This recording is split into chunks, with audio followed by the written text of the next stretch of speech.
Welcome to Reflections, a program where we discuss values and virtues for the transformation of the individual and the society in general. I am Father George Ehusani, and I have with me in the studio today my friend Dr. Chido Onumah. We are all Biafrans. You remember? Chido, you're welcome to the studio. Thank you very much, Father, for having me. Thank you very much. Yeah, it's I've been wanting for some time to have you in the studio for us to discuss a number of issues. Dr. Chido Onumah is a rights activist, he's a journalist, a media consultant. He's very well known internationally and locally, maybe more internationally than locally. Dr. Onumah is, we are also partners, fellow grantees of the Makato Foundation. We have come some way, and we have been discussing about your next book. Tell us about it. So you need to be leaking it leaking it little by little out. Your next book is about what? Well, it's about Nigeria and the challenges we face. But in this particular book, I'm going to look at it from inception. I think when you have some kind of defect at birth. Oh, you're going to look at it as if we had some defect at birth. We did. We did. Nigeria had some defect at birth. So you're going to be investigating that defect. And then why we are where we are today, not to get tongue-tied like the former vice president. And this summation is that it's this birth defect that has left us the way we are today. And if there is any seriousness about ameliorating the situation. Yeah, exactly, about treating this, we seem to either take the problem of Nigeria from independence and 1960 or from the Civil War or the first military coup, depending on what's of interest to you and what you fancy in the history of Nigeria. But not from the foundation. Not from the foundation. And as I've read a lot, I've always been interested in Nigeria and what ails the country. The last 1 week or so, I've been reading the book My Life by Sir Ahmadu Bello. I recommend that, just as I would recommend the book by Kole Omotosho, Just Before Dawn. Just Before Dawn. These are books that give you insight, the ideas of what those who many would refer to as the founding fathers, what their perception or conception of Nigeria was then, and that has defined where we find ourselves today. And I think there is a lot of distortion, there is a lot of insincerity, there is a lot of fear and loathing that went into that period and the thinking that eventually defined Nigeria. So we need to bring all of that to the fore and then use that to examine. I was at the State House 2 days ago. I was on a panel, the former speaker and then two-term governor of that is Masari was the keynote speaker. Interestingly, before I got his keynote, one of the things I was going to reflect on, they asked us for this supposedly big event. They were going to give us just 5 minutes as panelists. When we eventually climbed to the podium, they gave us 3 minutes. 3 minutes. We just felt disoriented. Like people... Are they serious? Can you be serious? Yeah, like you bring 3 people all the way from wherever they are here and to come and reflect on Nigeria for 3 minutes, and then the politicians had their way, they're speaking long grammar, including those who had the opportunity to lift this country up and did not. They didn't do anything. But one of the things that Masari said that struck me, and interestingly I had noted that in my jottings, was the whole question about local government. And I told them that this our federation or federalism, our claim to federalism, it's a huge joke. It's a crime against humanity.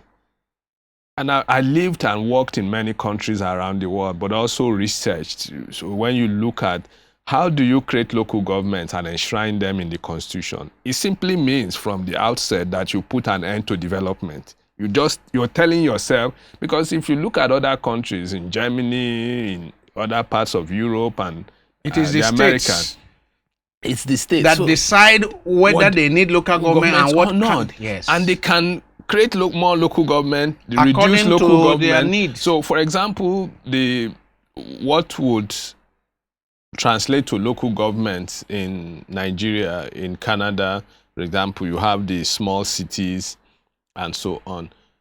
Schools, they increase facilities. When children are going home at the end of the term, they will ask, how many of you are returning in this community? How many of you are coming to this school?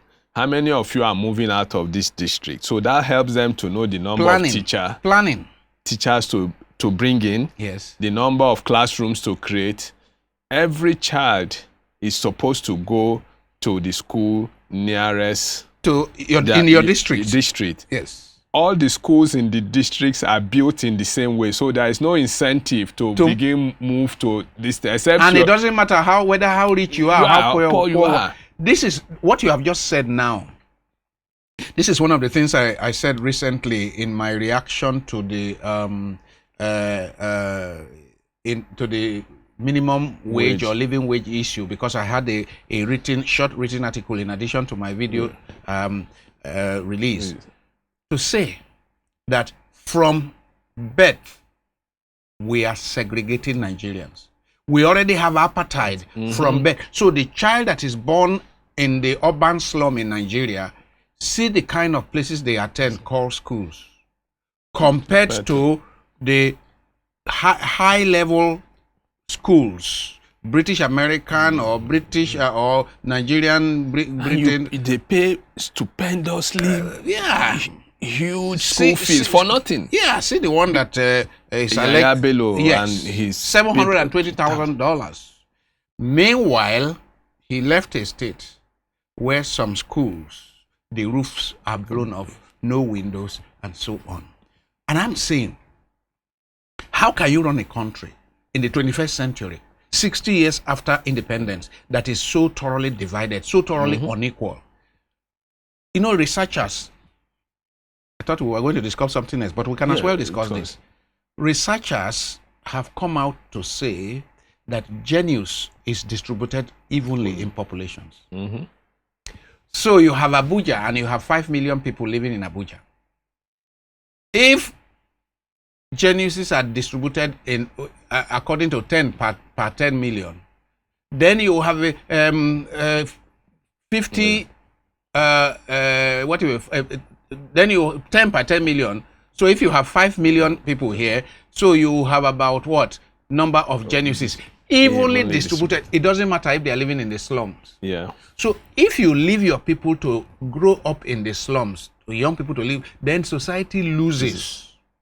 The geniuses that are born in that section of town, we won't be able to exploit the potential of those children. Nobody is interested in the future of the country. So the society loses eventually, because all the geniuses are not going to come out of Maitama or Asokoro or talk of Lagos, Parkview or Banana Island.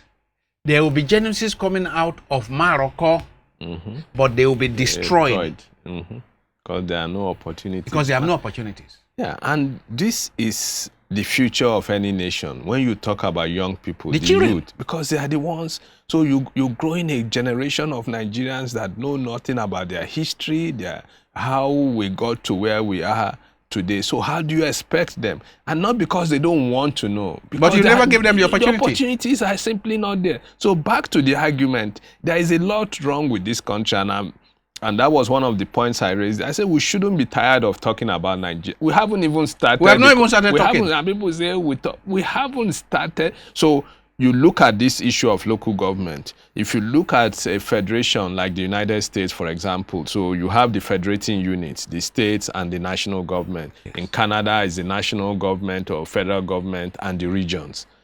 And the provinces rather for Canada. In Spain is the national government and the regions, on and on. Many 22 or plus states in the world are practicing. It's always the national government and then the sub-national governments that are federating units. You don't create, so there is also a distortion or a serious lack of understanding in the whole debate or conversation about local government. Some people would say local government autonomy. No, you can't have a situation where how many federating units are you going to put in the constitution? So Kano, for example, has fewer people than Lagos. And has more local government. Kano has 44 local government. So what? By what criteria? Yeah. Local government is about people. Development is about people. If you add Jigawa State that was taken out of Kano, Jigawa State has about 20 local governments or so. So you end up with 60-something local government. So it's about sharing of resource. You are not thinking, so if these people are this number, perhaps they should be bringing more resources to the center than, and then you go back to 1963 and the kind of constitution we had and the contribution and the fact that the founding fathers of this country, so-called, even the debate this morning, the pages I was reading from the book by the late Sadan titled My Life was about the debate about Enahoro, the fierce conversation in the house about when Nigeria should be independent. And I was for some people, we were not ready. Yeah, and I was reading this thing and I was making note, and he was talking, in a way that we're really not one people. Clearly. You can't force people who are not the same. And I'm saying, so if you understand that you are not one people, why don't you then make the argument that let's have separate countries? Or because pandering to the British, and I'm thinking it's a region that fought wars, had empires way before the British came. And then the other group is asking for independence. You say no, that we are not ready because we appear not to be, maybe have the human resource or education and the bureaucracy and all those. I said that can, and you then take offense that these people are, the other part in this conversation is saying that we have a right to govern ourselves. And you say that can be an argument that if you consider what these people who have governed us have done in the how many years they've been governing us, they've done very well. And I say that's not the argument. The argument is that, and these people you're talking about, if not that they conquered you had an empire you were running. You were conquering people and establishing a system. So how all of a sudden you are no longer capable of doing this to the extent that when one part says we're ready for independence, you say no, give us time. Give us time. So all these conversations, the bad blood, the fear and loathing, as I like to describe it, boiled over, and it led to so many things. If you look at the history of Nigeria and some of the things that, again, going back to the founding fathers, their thoughts and idea of what Nigeria meant to them. And that's one of the things I'm hoping I can tease out in this book. Well, I mean, I understand perfectly the approach you are taking, the congenital defects. However, you also know the argument among in certain elite circles to say this is 60 years ago. It is now 64 years since independence. How can we keep blaming the British? The argument of a number of people is that if the foundation is faulty, the structure will be faulty. And that there's an extent of a faulty foundation that doesn't matter what you do.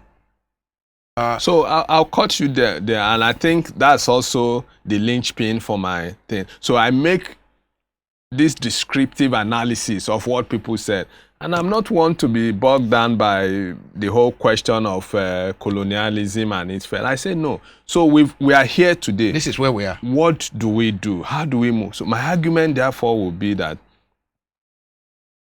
we need to create or recreate Nigeria in the image and in the interest of those who are living in Nigeria today. Yes. So how do we do that? First, we go back to first principle. We're running a federation. So first and foremost, we need to have dissolve this whole idea of 3 federating units. We've made a lot of mistakes. It's too expensive, even. Whether in creation of states. And I say one of the greatest mistakes of military rule in Nigeria was what happened on May 27, 1967, the creation of states. Yes. It wasn't so much the fact that states were created. It was the same problem when Aguiyi took over and did his whole unification decree, which created a lot of bad blood and all that. And he was assassinated because of that. Gowon took over, and then the whole crisis started. Perhaps in a way to mitigate that crisis, states were created. And I say that was the beginning of the problem. When those states were created, those states were naturally the successor entities of the regions, that formed the bedrock of the country, not so much in terms of physical state, but the kind of powers they had. So the states had the power, the regions had the power to create their own constitution. They had the power, more or less, for want of a better word, of life and death. So you now create those states, and then you take away the lifeblood. They didn't have the powers. You take away the lifeblood from them, and then the states became useless. Back again to the argument of Sir Ahmadu Bello. He made a fantastic point in one of the chapters about the book. And I said, I wish this man was here now to see Nigeria, and the argument he was making in the late 50s about the road to development is to play down the national, the center, and allow... Which is why he was not interested in the presidency of Nigeria. And allow the local communities to manage their schools, manage their affairs. I mean, it is clear. Can you imagine today that the way what we now did with Nigeria after 1967, that somebody will have opportunity to be president of Nigeria, and he will say, no, I would rather be premier of northern Nigeria. Reason is because of his own vision. Mm-hmm. His own vision is that governance should be at the local and level. He wanted to create a northern Nigeria that fitted into that vision. Yes. Whether in terms of education and promotion of culture or religion. And he felt he couldn't do it at the national level, or he didn't want anybody from the national level dictating for him and his people what he wanted. And that's the problem. So how do we extricate ourselves from this burden? Of course, there are a few things one can do, and then we go back to the situation that federations like Canada and the United States find themselves. So we need to abolish a lot of things. This whole, if anybody, and I've written about this in many of my works, to say the corollary to this is that if you allow this decentralization that we're talking about, there's no need. The whole argument about the state police is an essential part of the whole. It should be taken for granted. Granted. But then we need to look into the configuration of our states. Yeah. So the argument then is that if we conclude that we want to be a federation, the argument will be that it's the national government or federal government and the states that will form the federating units. This aberration of local governments creating them, many of them, we know how they came about. The military boys, for their girlfriends, concubines, and all kinds of characters, they created local government for them. And it's a way to siphon money from the national federal government. Even the manner some states were carved out. Exactly. Think of Niger State. Think of old Kwara State and how half of it was yanked out and put in Niger State. And now Niger State has become difficult to police because it's so huge. Niger State is almost as big as the 5 states of the East. You know, it's difficult. So these military people, and I make this argument that if you look at Southeast Asia or Latin America, where you had military dictatorship for years, the Pinochets and so on, just like, they were corrupt, they were murderous. But one of the things they didn't do was to distort the structure of their countries. Yes. So that the moment civil society was able to get rid of them, they picked up and continued where they are going and trying to build or rebuild. Now we are struggling. We have gotten rid of the soldiers, but the structure has been bastardized. Yeah, the structure they put in place has messed up so badly. It's affected our educational system. It's affected our health system. It's affected the economy and so on. So let's again look at the whole question of education. There's no people, you see kids who are as young as little as 2 years old who ought to be playing. You have a country where, so if you go to Canada or the United States, for example, if you see a 6-year-old boy or girl, 99% chance that they are in grade 1. By 12 years old, they are in grade 6. By 18 years old, they are in grade 12, preparing to go to college or whatever they want to go. Very clear. So here you see 13, 14-year-olds preparing to write JAMB. You can't plan. There is no organization. Again, the whole question of ethics and morality. My child is better than yours. The school he or she is going is better than yours. And that kind of mentality. So we need to have a structure in place that we all agree to. That this system, this structure is not working. It's destroying all of us. So suffocating us, as it were. People don't realize that you steal money from government, you think you've made money. A friend of mine makes fun of this thing. I say, look at these people. He's in Lagos. He works there. And whenever I visit Lagos and I visit him, he just say, look, I keep telling you, these people, you steal money meant for public education. Corner it, use it to send your children to Harvard and wherever. And then they get educated. The children of the poor, the lumpen, are here smoking weed and, doing all kinds of things. They will be the one to snuff life out of that your Harvard-trained kids. Because when he comes with his Mercedes-Benz and riding in some,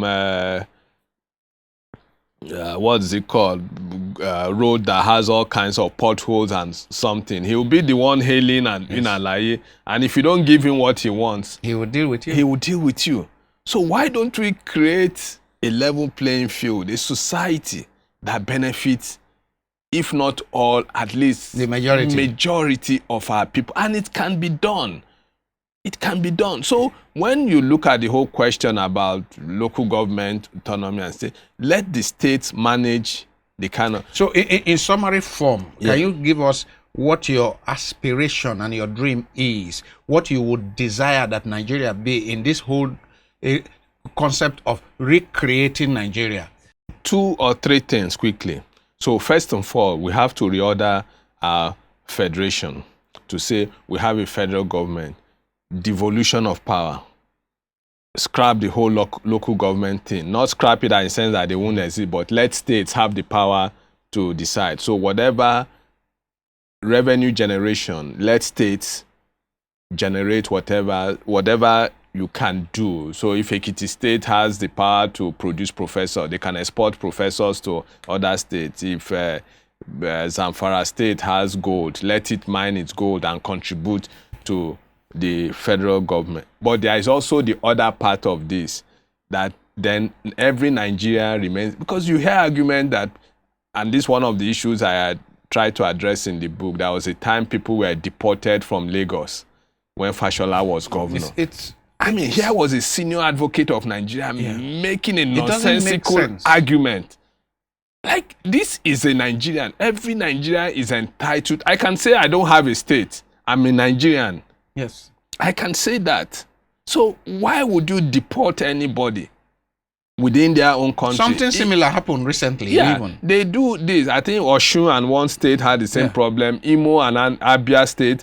Civil servants who had worked in Abia for many years, they were asked to go and so. So that's the argument. The whole question about state of origin. No, we go out, and I say this a lot. I say, if not that it's a constitutional matter that you have to be born in the United States to run for president. A lot of Nigerians who have moved to the US and gotten See green the number card, of them that are in houses. yeah, that are in they parliament. would be there will be Nigerians running for, and soon there will be maybe second generation or third generation Nigerians who were born in the United States. But here, you were born. You are born. Your father was born in a place. And you grew up there, went to school there, maybe have a family, and you want to run for election, they will remind you are not from this place, you go back to. So these are some of the things why we are restructuring our federalism. We need to then make this argument or put in place other structures or policies or programs that would ensure. Nation building is not a joke. You have to make conscious effort. There are societies who would, and I think it was Lee Kuan Yew who did, like, you bring young people from different communities, make them live together.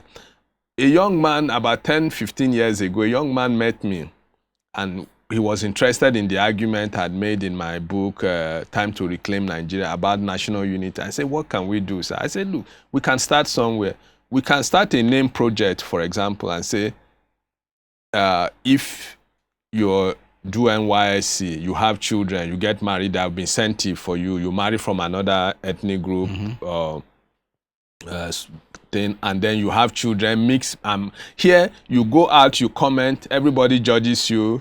They don't even know whether you are from that place or not. People will judge you by your name. Yes, just by your name. Just by your name. Whereas, actually, what you are saying is a very, very critical point.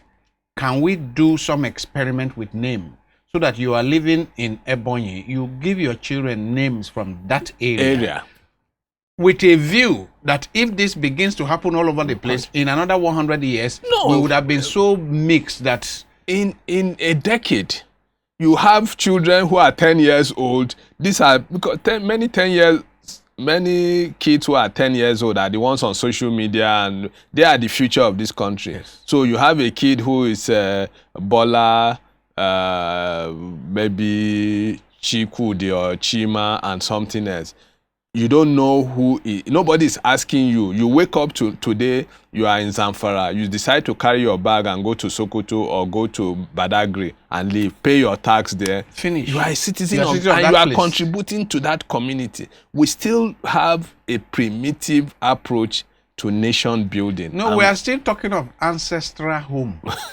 I mean, how can you be talking of ancestral home in a democracy that guarantees you freedom of movement, citizenship wherever you are? Freedom of movement, freedom of association, and so on. So these are, it's a big thing, and we haven't really started. We haven't even, like scratched the surface. I mean, as you keep doing your work for the upcoming book, I think we will need to have another session soon.